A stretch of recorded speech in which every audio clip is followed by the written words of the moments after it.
Real game start ஆனது. மம்தா பானர்ஜி தோத்துட்டாங்கன்னு தெரிஞ்சதுமே இதுவரை west பெங்கால்ல settle ஆகி இருந்த இல்லீகல் பங்களாதேசி முஸ்லிம்ஸ் எல்லாரும் திரும்ப அவங்க நாட்டுக்கு ஓடி போறாங்க. இவங்க 1000 பேர் இல்ல, லட்சக்கணக்கான பேர் ஓடி போறாங்க. ஆனா இது பத்தாது. 2016 டேட்டா படி அந்த நேரத்துல இல்லீகலா 2 கோடி பங்களாதேசி மக்கள் நம்ம நாட்டுல இருந்தாங்க. இப்போ 10 வருஷமானது. இவங்களோட மக்கள் தொகை கிட்டத்தட்ட 5 கோடி ஆகியிருக்கும். அப்படின்னு ஒரு ஸ்டேட் மக்கள் தொகைக்கு சமம். இத்தனை பேர் நம்ம நாட்டோட வளத்தை சூறையாடிட்டு வராங்க. இப்போ சிலர் கமெண்ட் பண்ணலாம், பிரதர் இவங்க பார்க்க பாவமா இருக்காங்க, சின்ன பசங்க கூட இருக்காங்க, இவங்க நம்ம நாட்டில இருந்து வேலை செஞ்சா நமக்கு என்னன்னு சொல்லலாம். இவங்களை பார்த்து பரிதாபப்படாதீங்க. கோடிக்கணக்கான பேர் நம்ம நாட்டில் இருக்காங்க. பிரசன்ட் டேட்டா படி நம்ம கண்ட்ரில 40 இருந்து 60% கிரைம் ரேட்ஸ் இவங்களே பண்றாங்க.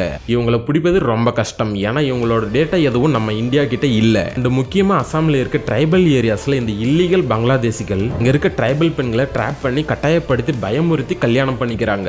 அவங்க ஒவ்வொருத்தரும் 5 இல்ல 10 குழந்தைகளை பெற்று அவங்களோட பாப்புலேஷன் பெருக்குறாங்க. அண்ட் அவங்களோட லேண்ட் எல்லாத்தையும் கப்ஜா பண்றாங்க. இதுக்கு அகைன்ஸ்டா தான் விஸ்வக் சர்மா போராடுறாரு. இத்தனை நாள மம்தா பானர்ஜி தன்னோட சுயநலத்துக்காக நாட்டோட செக்யூரிட்டியை ரிஸ்க்ல வச்சாங்க. அண்ட் நாட்டை நாசம் பண்ற வேலையை கூட பார்த்தாங்க. இதுக்காக அவங்க வருத்தப்பட போறாங்க. இந்த மாதிரியான இன்ஃபர்மேஷனுக்கு லைக் அண்ட் சப்ஸ்கிரைப்.